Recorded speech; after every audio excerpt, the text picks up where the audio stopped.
Hey guys, it's a new show. I'm Jessica Alaniz, and let's do it. Democratic Senator Cory Booker broke the record for longest speech in Senate history, 25 hours and 4 minutes. To prepare, he fasted and didn't drink any water. Apparently, Cory thought, you know what would make this speech better? Mild organ failure. To clear up any confusion, this wasn't a filibuster. A filibuster is when they are trying to prolong debate or prevent a decision. This was a faux-buster. Cory, we're on a first-name basis, was making a statement to defend United States democracy. Democrats gave him a standing ovation when he was done, and Republicans said it was the most effort anyone's put into being ignored. I made that last part up, but it actually sounds like it could be true. NASA sent 2 astronauts on what was supposed to be a 1-week mission to the International Space Station. Due to technical issues, 1 week turned into 9 months. And that just sounds like a bad spring break trip that ended with a kid. National Security Advisor Mike Waltz reportedly used his personal Gmail account to conduct official government business, including coordinating meetings and sharing classified information. So now you can all stop asking yourself, what's the worst that could happen? Because it's this. This is the worst that could happen. I bet his out-of-office reply is just a list of nuclear codes and a winky face. They say Gmail is not secure, and I don't know. To be honest, it seems like the safest part of the whole government right now. He said he used his personal email because it was more convenient. Tell me about it, said, I had to know, how hard could it be? Isn't it just choosing app A versus app B? So I went to my phone and I Googled, does the National Security Advisor need to use a work phone? And then I clicked on the 4th one and it took me to a PDF and it was way too small, so I had to wait until I got home to get a laptop. But then I had to re-Google it because I have an Android phone and a Mac computer and those two don't talk. But then my Signal chat went off because, well, you know. Needless to say, that's already too inconvenient. So I get it, MikeWaltz69@gmail.com. The U.S. government mistakenly deported a Salvadorian man who had no criminal record and was under court protection into one of the most dangerous gang-ridden prisons in El Salvador. This guy had court-ordered protection, and ICE was like, sure, court-ordered protection. He wasn't supposed to be deported, but they did it anyway. You know, like when your GPS says turn left, but you're like, I know a better gang-infested shortcut.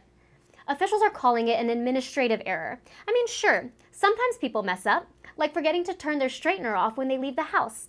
Only that doesn't end with someone getting stabbed in a foreign prison. But hey, whatevs. ICE says the court can't do anything because he's already been deported, which honestly is a solid argument. It's like when my ex broke up with me and I was like, oh no, come back. It was an admin thing. I want you. A Connecticut woman is accused of holding her stepson captive in a small locked room for over 20 years. She's been charged with kidnapping, assault, and cruelty. The worst part is, she's never changed the decor. 20 years of Teenage Mutant Ninja Turtles?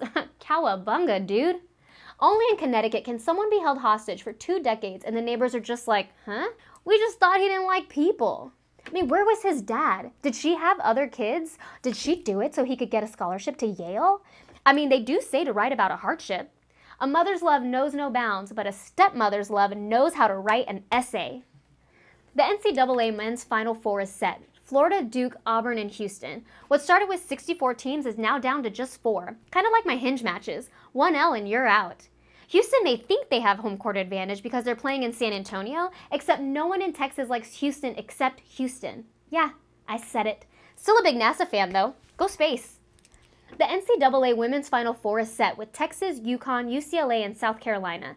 This year the tournament will be held in Florida, which makes sense. Florida is one of the few places where women are still treated as full human beings. Oh shoot, I think I have that backwards. Kid Rock recently hosted a private dinner at the White House with Donald Trump, Bill Maher, and UFC CEO Dana White. The meeting was arranged by Kid Rock in an effort to bring together opposing political views.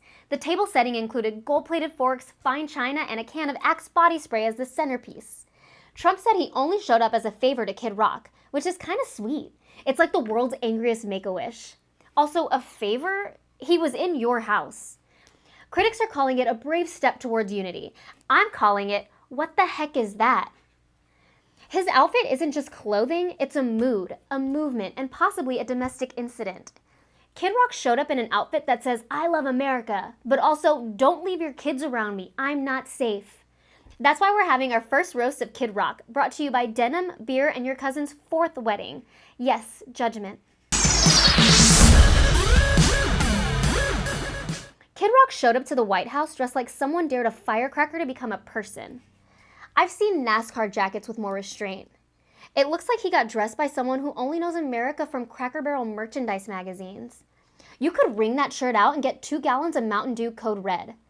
The top has a number 250 written on it, possibly the number of beers it took to agree this was a good idea. He looks like a WWE villain whose finishing move is a stone cold DUI.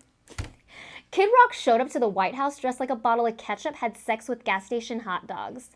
That ain't an outfit. That's a divorce announcement. Seriously, I haven't seen this much confidence in the wrong decision since Elon Musk changed Twitter to X. They say you should dress for the job you want. So you're saying you want to judge chili cook-offs for the rest of your life? Hashtag nailed it. And look, do I respect the commitment? Sure. Do I think he looks like the final boss at a 4th of July cookout that ends in 3 arrests and a fireworks injury? Also, yes. But say what you want about Kid Rock. At least now we know what it looks like when patriotism forgets to take its meds. God bless him and his little cotton socks. God bless that outfit, and God bless America. Thanks for watching. Be sure to like, subscribe, and leave a comment. It helps more than you know. I'm Jessica Alaniz, and I'll see you next week. Bye.